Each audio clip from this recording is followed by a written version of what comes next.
ভালো কিছু অর্জন করতে চাইলে, ভালো মানুষ হতে চাইলে নিজের ভিতরে যে আত্ম অহংকার আছে সেটাকে ত্যাগ করতে হবে।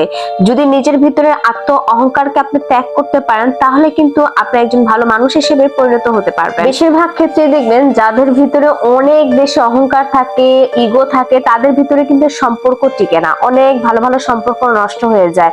ভাই বোনের সম্পর্ক, আত্মীয় স্বজনের সাথে সম্পর্ক, নিজের ভালোবাসার মানুষের সাথে সম্পর্ক, প্রত্যেকটা মানুষের সাথেই সম্পর্ক নষ্ট হয় শুধুমাত্র এই একটা কারণে, ইগো আর হচ্ছে আত্ম অহংকার। যখনই মানুষের ভিতরে আত্ম অহংকারটা চলে আসে তখনই মানুষের সাথে মানুষের সম্পর্ক নষ্ট হতে থাকে। তবে এটাও সত্যি, যারা টক্সিক মানুষ, যাদের সাথে কথা বললে, সম্পর্ক রাখলে আপনি মানসিক অশান্তিতে ভোগেন, নানান চিন্তা আপনার মাথায় ঘুরে, তাদের সাথে সম্পর্ক না রাখাটাই হচ্ছে বুদ্ধিমানের কাজ। তাদের সাথে সম্পর্ক নষ্ট করলেও কোনো সমস্যা নাই, কারণ যাদের সাথে সম্পর্ক রাখলে আপনি মানসিক অশান্তিতে ভোগেন, তাদের সাথে সম্পর্ক না রাখাই বেটার। যাই হোক, কথা বলতে বলতে আপনাদের সাথে একটা হচ্ছে শীতের সবজি রান্না করতেছি, আর এই শীতে কিন্তু এই সবজিটা খেতে আমার খুবই ভালো লাগে। আর আমি কিন্তু শীতের জন্য অপেক্ষা করি, কারণ শীত আসলে আমি হচ্ছে যে দেশি টমেটো এটা আমি খেতে পারবো। এর জন্য হচ্ছে আমি শীতের জন্য অপেক্ষা করি কবে শীত আসবে, কারণ দেশি টমেটো আমার খুবই পছন্দের একটা খাবার।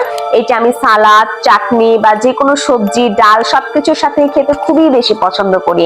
যাই হোক, যেহেতু শীতের সবজি আমাদের উঠে গেছে বাজারে, তো আমি কিন্তু শীতের সবজি দিয়ে একটা সবজি রান্না করেছি। এই সবজিটা আমার খুবই পছন্দের একটা সবজি। এখানে আলু, টমেটো, একদম দেশি সিম আর দেশি ফুলকপি দিয়ে হচ্ছে রান্না করা হয়েছে, সাথে দেশি টমেটো, ধনেপাতা, কাঁচামরিচ। মানে এটা যখন আমি খাই ভাত দিয়ে বা রুটি দিয়ে, আমার খুবই একটা শান্তি ফিল হয়, মানে খুবই ভালো লাগে। আমি কি বলবো, আমি কোনো সবজি তেমন পছন্দ করি না, তবে এই যে দেশি টমেটো বা দেশি সবজি দিয়ে যে একটা সবজি রান্না করা হয়, এটা আমার খেতে কিন্তু খুবই ভালো লাগে।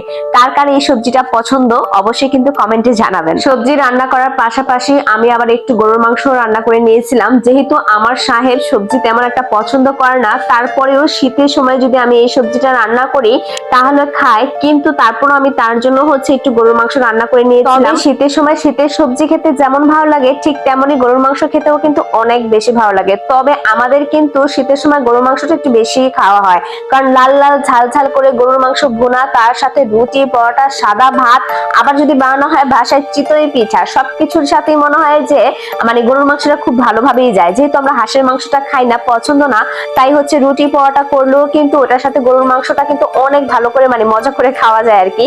এর জন্য শীতের সময় কিন্তু একটু গরুর মাংসটা রান্না করা হয় বেশি। তবে যেই যাই বলুক না কেন ভাই, প্রত্যেকটা মানুষই মনে হয় তার নিজের মায়ের হাতের রান্না খুব বেশি মিস করে। আমি তো আমার মায়ের হাতের মাংস কষা অনেক বেশি মিস করি, কারণ মা কিন্তু মাংস কষিয়ে প্রথমেই হচ্ছে আমাকে দিত, কারণ আমার কিন্তু মাংস কষা খুবই পছন্দ। তার মধ্যে হচ্ছে গরম ভাত আর লেবু, কি যে মজা করে খেতাম। তো আমি রান্না করি মোটামুটি ভালো হয়, খারাপ না।